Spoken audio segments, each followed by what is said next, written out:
Alright, Devin, so we're going to test your external rotation, active range of motion. So we're going to have the patient set up in supine, with the arm abducted 90 degrees, with a towel roll underneath. The fulcrum is going to be electron on process, and the stationary arm is going to be perpendicular to the floor.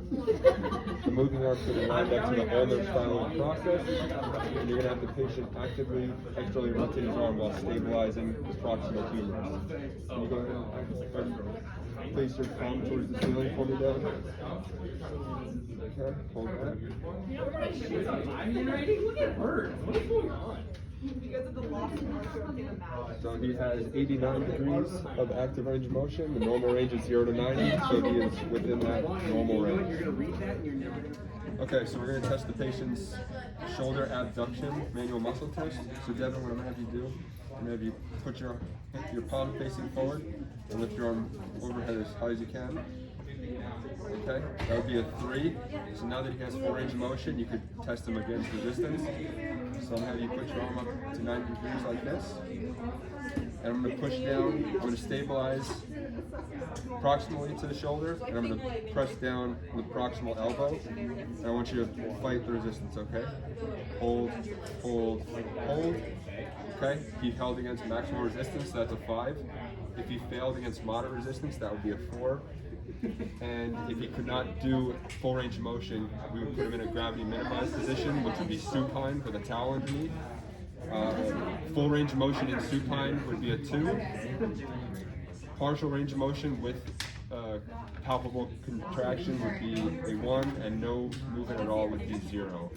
And this is testing the deltoid and the supraspinatus, and the axillary nerve and the suprascapular nerve. And once you test all these things, you would also check bilaterally to see if there's any differences from side to side. Okay, so to check the patient's scapular adduction and depression, the patient's going to be in prone, and we're going to have him raise his arm to about 130 degrees of abduction over his head. And you're going to feel for a contraction of the lower trapezius, which is innervated by the accessory nerve. And since he can do that, that's a 3 out of 5. So I'm going to have him go into that same position. I'm going to stabilize the contralateral thorax, and I'm going to push against the midline of the scapula. And I'm going to have him hold it against resistance, okay? Hold, hold, hold, hold. Okay, so he was able to do that against maximal force. That would be a 5 out of 5. If he broke during moderate resistance, that would be a 4 out of 5. And for this specific test, there is no specific gravity limited position.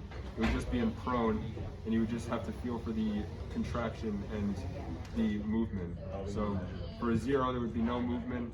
1, you'd be able to feel contraction, there'd be some movement. And for 2, he would have full range of motion, and you would feel the contraction. And you would test bilaterally to compare side to side.